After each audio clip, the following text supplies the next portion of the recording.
Alors dans cette vidéo, je vais vous présenter un peu ma nouvelle montre. En fait, je me suis fait une montre là que je me suis assemblée. C'est assez rare en fait finalement, enfin c'est rare. Voilà, je me fais pas des nouvelles montres toutes les semaines ou tous les mois. Et celle-ci, c'est pour moi la meilleure que je me suis faite. Du coup, voilà, je voulais faire une vidéo où je vous la présente. Donc j'ai pris un boîtier type samouraï puisque j'adore les boîtiers type samouraï avec les angles, les arêtes comme ça. Sauf que je voulais vraiment un boîtier en titane. Donc je me suis tourné vers un boîtier qui est pas fabriqué par Seiko, mais qui reprend en fait le design si particulier des arêtes bien marquées avec les angles, etc. C'est tout l'opposé du turtle par exemple. Pour ceux qui connaissent la turtle où là tout est en courbe, etc. Là c'est vraiment un boîtier qui a un look agressif. Voilà, je voulais vraiment qu'elle soit légère. Du coup, toutes les plus grosses pièces de la montre en fait sont en titane.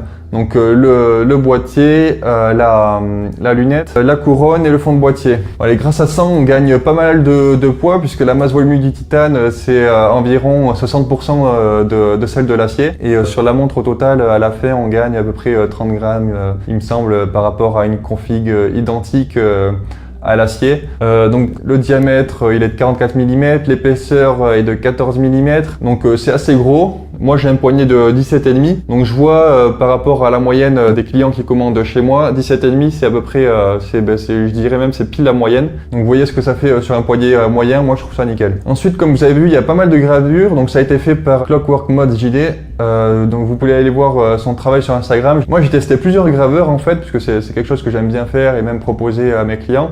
Et c'est vraiment le mieux, du coup maintenant je bosse qu'avec lui. Je vous laisse aller voir sa page Instagram et il est basé en Belgique. Et pour le cadran, donc il est en météorite, alors ça coûte assez cher, mais pour cette montre je voulais vraiment faire plaisir sur ce coup-là. Et même le lume en fait il est vraiment très fort, c'est exactement la même teinte et l'intensité qu'on retrouve sur les Marine Master, donc SLA 021, SBDX 017, etc.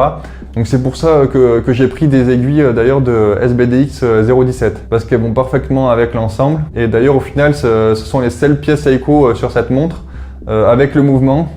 Puisque du coup j'ai pris un 6R35, donc moi j'ai l'habitude de mettre des NH36 dans mes montres d'habitude qui sont aussi fabriquées par Seiko, mais là j'ai pris un 6R35, donc c'est le mouvement qu'on a sur les 62 masses, les MM200, les Sumo, etc. Donc c'est un très bon mouvement qui reprend vraiment la conception du 7S26, du NH36, etc. Mais sauf qu'il a 70 heures de réserve de marche, donc c'est beaucoup plus cher qu'un NH36, alors que c'est pas beaucoup mieux entre guillemets. Disons que le rapport qualité-prix est moins bon qu'un NH36 puisque c'est à peu près 5 fois plus cher qu'un NH36, mais c'est pas 5 fois mieux quoi. On n'a même pas 2 fois plus de réserve de marche. La précision n'est pas 2 fois meilleure non plus. Mais voilà, pour ceux qui veulent absolument 70 heures de réserve de marche, moi c'est ce que je voulais là, je le conseille. Ensuite, j'ai mis un insert de lunettes en céramique avec exactement le même lume que les aiguilles et le cadran.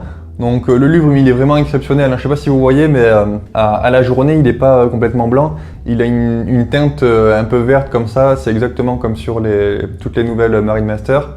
Il tient beaucoup plus longtemps que toutes les Prospex classiques, donc MM200, Sumo, 62 masses, etc. qui sont déjà exceptionnels par rapport aux autres marques. Mais celui-là, ce lume est vraiment encore mieux. La couronne, évidemment, j'ai fait une plongeuse, donc elle est vissée. L'étanchéité, elle est donnée pour 200 mètres pour l'ensemble de la montre. Je voulais pas qu'il y ait de couleur en fait sur la montre en elle-même, puisque le jour où je voudrais de la couleur, je mettrais un bracelet d'une certaine couleur et puis voilà. Donc le poids elle fait 102 grammes, donc pour ceux qui veulent comparer avec leur montre pour vous rendre compte. Et ça se sent vraiment en fait au poignet qu'elle est beaucoup plus légère qu'une montre en acier classique, malgré qu'il y a qu'environ 30 grammes de différence, mais ça se sent puisque ça fait à peu près 30%. Donc voilà, c'était une vidéo où voilà, j'avais envie de partager vraiment une montre que je venais d'assembler pour moi, où vraiment je me suis fait plaisir, où il y a un peu tout le meilleur de ce que je peux faire, voilà, cadran météorite, boîtier titane, etc.